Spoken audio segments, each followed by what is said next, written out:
March 15, 2023, Pinewood Studios. Vinnie Torino had coordinated stunts for Tom Cruise, The Rock, and every action star worth a damn. 40 years in the business, 0 fatalities on his watch. That's what his resume said. The kid with the clipboard walked up during lunch break, called him out in front of 30 crew members, made him look like a washed-up has-been whose hands shook too much to tie a safety harness. What happened next changed everything.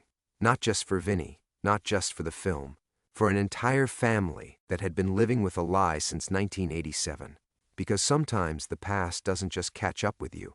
Sometimes it studies you, learns your weaknesses, gets hired on your crew, and waits 15 years for the perfect moment to destroy your world. Before we jump back in, tell us where you're tuning in from, and if this story touches you, make sure you're subscribed because tomorrow I've saved something extra special for you. Danny Walsh kept his expression neutral as he watched Vincent Torino's face cycle through confusion, embarrassment, then something darker. The clipboard trembled slightly in Danny's grip, not from nerves, but from the effort of holding back 15 years of rage. "You questioning my methods, kid?" Vinnie's voice carried that gravelly authority that had made actors listen and producers write checks. But Danny heard something else underneath. Uncertainty. The catering tent had gone silent except for the hum of generators outside. 30 crew members pretended to focus on their sandwiches while watching the confrontation unfold.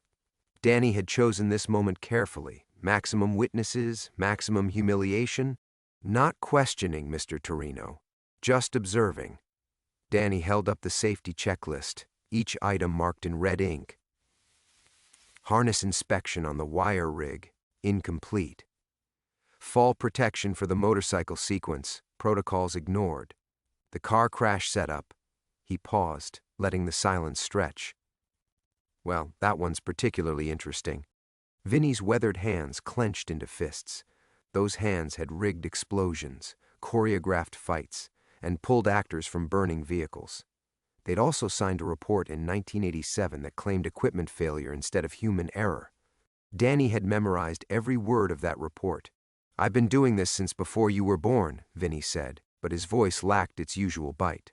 A few crew members shifted uncomfortably. Word would spread through the industry faster than wildfire if the legendary Vincent Torino was losing his edge. Danny stepped closer, lowering his voice just enough that the others had to strain to listen. 40 years is a long time. Lot of stunts, lot of opportunities for mistakes. The word mistakes hit Vinnie like a physical blow. Danny saw it in the way the older man's shoulders tensed, in the brief flicker of something that might have been fear crossing his features. Good. Let him wonder how much Danny actually knew. "What's your name again?" Vinnie asked, though Danny suspected he already knew. The background check would have been thorough. Vincent Torino didn't take chances with his crew, or at least he used to not take chances. "Danny Walsh. I've been following your work for a long time." The truth, delivered with a smile that didn't reach his eyes. "Actually studied some of your earlier films in detail, the ones from the 80s especially. Real craftsmanship back then." Vinnie's face went pale beneath his tan. The 80s. 1987 specifically, though Danny didn't need to spell it out. Not yet. From across the tent, Maya Torino approached with 2 cups of coffee, her assistant's badge swaying from a lanyard around her neck.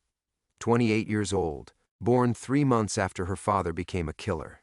She had Vinnie's dark eyes and stubborn chin, but none of his guilt. How could she? She'd grown up believing her father was a hero. "Dad, the director wants to review the afternoon sequences," Maya said, handing him a coffee. She glanced at Danny with polite curiosity. "Everything okay here?"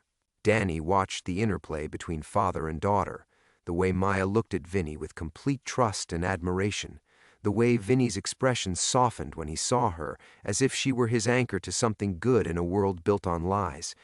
"Just discussing safety protocols," Danny said before Vinnie could respond. "Your father's reputation for keeping people safe is legendary. 0 fatalities, right?" Maya beamed with pride. "Dad's always said that bringing everyone home is more important than any shot, no matter how spectacular." The irony was so thick Danny could taste it. Marcus Walsh, his father, had been 24 years old, married for 6 months. with Danny growing in his wife's belly. He'd trusted Vincent Torino completely when they'd rigged that car explosion, trusted him enough to follow orders even when something felt wrong.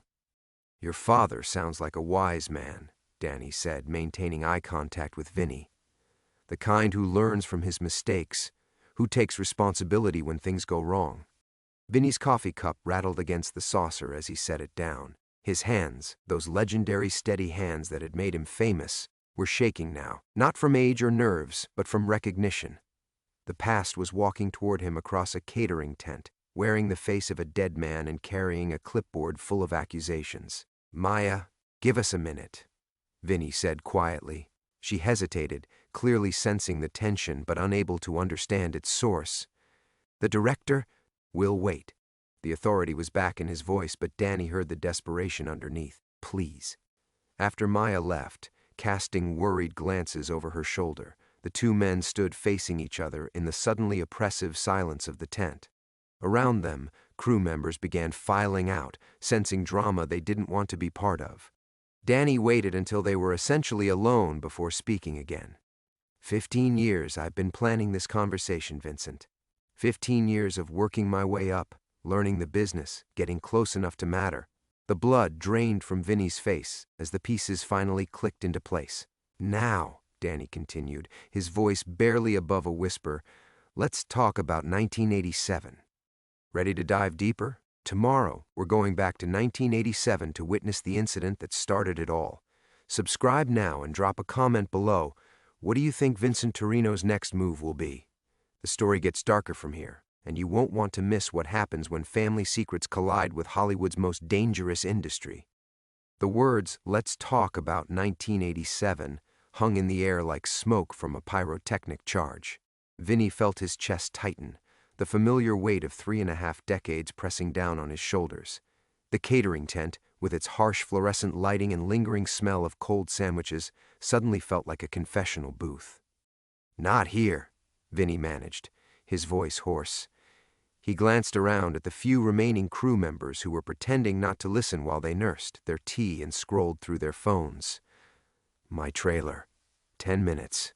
Danny nodded once, a sharp movement that reminded Vinny so painfully of Marcus that his knees nearly buckled.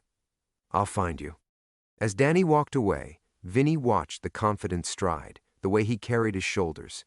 Everything about the young man screamed Walsh. How had he missed it? The jawline, the way Danny's left eyebrow lifted slightly when he concentrated, even the habit of clicking his pen when he was thinking. Marcus had done that too, usually right before asking a question that cut straight to the heart of a problem. Vinny's trailer sat at the edge of the Pinewood lot, tucked between the costume department and the transportation hub. He'd requested the location specifically, close enough to monitor everything, far enough away to think. The aluminum steps creaked under his weight as he climbed up, muscle memory guiding him while his mind reeled. Inside, the space reflected 40 years of living on film sets. Photos covered nearly every surface. Vinny, with directors, actors, fellow stunt coordinators. Awards lined the shelves, but it was the personal touches that revealed the man behind the legend. A coffee mug Maya had given him that read "World's Okayest Dad," reading glasses perched on a worn paperback thriller, a small succulent plant she'd insisted would brighten up the place. He sank into his chair, the leather cracked and molded to his body from countless late-night script reviews. Through the small window, he could see the main soundstage where they'd be shooting the climactic fight sequence next week, the same sequence he'd been refining for months, adjusting every cable, every explosive charge, every piece of breakaway glass. The sequence that would cap his career if he was lucky enough to finish it. The trailer door opened without a knock. Danny stepped inside and closed it behind him, the click of the latch final as a coffin lid. "Nice setup," Danny said, examining the photos with studied casualness. He paused at one, Vinny accepting an industry safety award in 2003. 16 years after Marcus died, how did it feel accepting recognition for keeping people safe? Vinny's hands found his coffee mug, wrapping around its warmth. "You want to know about your father. I want to know about his death." Danny's voice was steady, but Vinny caught the slight tremor underneath. For all his planning, all his careful positioning, This was still a son seeking answers about his father's death. I want to know why the man who supposedly cared about bringing everyone home let my dad die in a car explosion that should never have happened. The silence stretched between them, filled with the distant sounds of the film set, trucks backing up, crew members calling to each other, the hum of generators that powered everything. Normal sounds of a working production, the kind Vinny had found comforting for decades. Now they felt like noise from another world. "He talked about you," Vinny said finally. The words came out rough, unpracticed, before you were born. Marcus was so excited about being a father.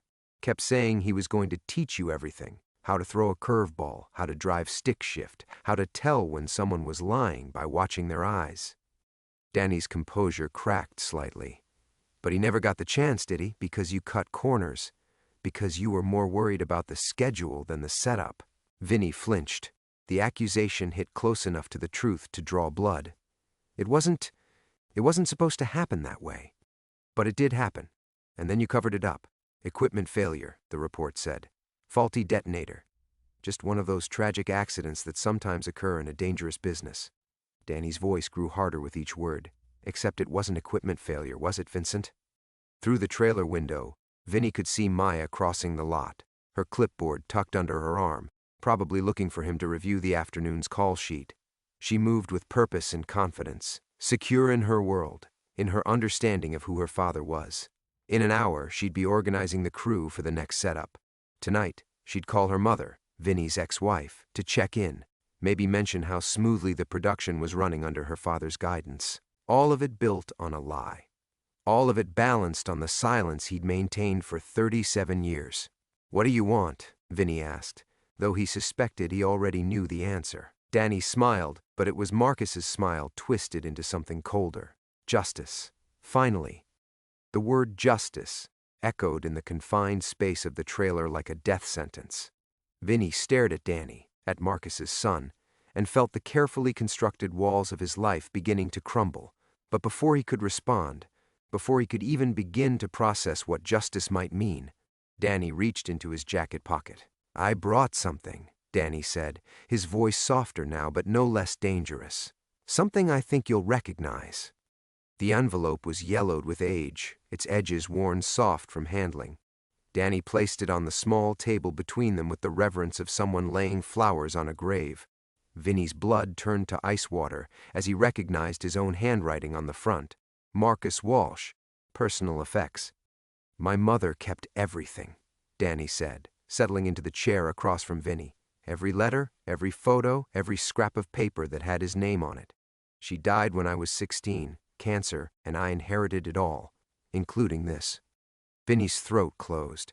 He remembered that envelope, remembered sealing it with shaking hands 3 days after the explosion. He'd told himself he was being compassionate, gathering Marcus's personal items from his locker to give to the widow, but really, he'd been covering his tracks, making sure nothing remained that might contradict the official story. "Go ahead," Danny urged, pushing the envelope closer. "Open it." Open it." With trembling fingers, Vinny lifted the flap. The contents spilled across the table like evidence at a crime scene. Marcus's watch, still stopped at 3:47 p.m. A photo of his young wife, pregnant and glowing. A St. Christopher medal, and underneath it all, a folded piece of paper that made Vinny's vision blur. His own handwriting stared back at him, blue ink on yellow notepad paper, rigged charges at 2.5 pounds each. "Detonate on my signal only. Triple-check connections. Marcus, this means you. Can't afford any fuck-ups with the studio breathing down our necks." The note was dated October 15th, 1987, the day Marcus died. "You wrote that the morning of the accident," Danny said, his voice matter-of-fact now, like a prosecutor presenting evidence. Funny thing about handwritten instructions. They don't disappear like radio communications or verbal orders. They just sit there in someone's pocket, waiting. Vinny's hands shook as he held the note. He remembered writing it, remembered being frustrated with the production delays, with the studio executives who kept pushing for bigger explosions while cutting his prep time. He'd been under pressure, behind schedule, and he'd taken shortcuts. Fatal shortcuts. The official report said the detonators malfunctioned. Danny continued. Random electrical failure. But Marcus kept meticulous notes too, didn't he? In his own handwriting. Danny pulled out another piece of paper, this one in different handwriting. Neater, more careful. Check connections, complete. Test circuits, complete. Report concerns to 5th. Charge placement too close to fuel tank. The words hit Vinny like physical blows. Marcus had followed protocol. Marcus had identified the problem. Marcus had tried to warn him. You ignored his concerns, didn't you? Danny's voice was barely above a whisper, but it filled the trailer completely. Because admitting there was a problem would have meant another delay. Another conversation with the producers about safety versus schedule. Another black mark against the legendary Vincent Torino's reputation. Through the trailer's thin walls, Vinny could hear Maya's voice calling his name. She was looking for him, probably worried about why he'd missed their afternoon check-in. In a few minutes, she'd knock on his door, and he'd have to look into those trusting eyes, knowing that everything she believed about him was built on lies. I tried to stop it, Vinny said. The words barely audible. It was the first time he'd spoken the truth aloud in 37 years, and it felt like bleeding. When I saw the setup that morning, when Marcus came to me with his concerns, I knew he was right, but the director was screaming about being behind schedule. The studio was threatening to fire me, and I thought, you thought you could make it work, Danny finished. You thought your experience, your reputation, your legendary steady hands could somehow overcome the laws of physics. Vinny nodded, unable to speak. The trailer felt impossibly small now, the air thick with decades of suppressed guilt. You sent my father into a death trap, Danny said, standing slowly. And when the explosion killed him, when his body was pulled from that burning wreckage, you made a choice. You could have told the truth. You could have admitted your mistake, faced the consequences, honored his sacrifice. Instead, you chose your career, your reputation, your future. The knock on the trailer door came exactly as Vinny had predicted. Maya's voice, concerned and caring. Dad, everything okay in there? Danny smiled that cold smile again, gathering the evidence and returning it to the envelope. Answer her, he said quietly. Tell your daughter everything's fine. Tell her Daddy's just having a conversation about the past. Vinny understood then that his old life was over. The man who had walked into this trailer was already gone, replaced by someone who would have to live with the truth finally exposed. The real inciting incident wasn't Danny's arrival on set. It was this moment, when the past finally caught up with the present, and Vinny realized there was nowhere left to run. Vinny's hand froze on the trailer door handle. Maya's voice came again, more insistent now, tinged with the kind of worry that made his chest ache. Behind him, Danny waited in perfect silence, the envelope of evidence resting on the table like a loaded weapon. Dad? The afternoon call got moved up. We need you on set in 15 minutes. Just give me a second, sweetheart. The endearment felt like ash in his mouth. How many times had he called her that? How many bedtime stories, school plays, graduation ceremonies? All of it built on the foundation of a dead man's bones. Danny's reflection appeared in the small mirror beside the door, his expression unreadable. Go ahead, he said softly. Tell her what she needs to hear. You've had 37 years of practice. Vinny opened the door just enough to see Maya's concerned face. She'd inherited her mother's intuition along with Vinny's stubborn streak, a dangerous combination that meant she could sense when something was wrong even when she couldn't name it. Everything's fine, he managed. Just reviewing some technical details with Walsh here. Give me 10 more minutes? Maya's eyes flicked past him to Danny, who had positioned himself just out of her direct line of sight. She frowned, that little wrinkle appearing between her eyebrows that always reminded Vinny she was too smart for her own good.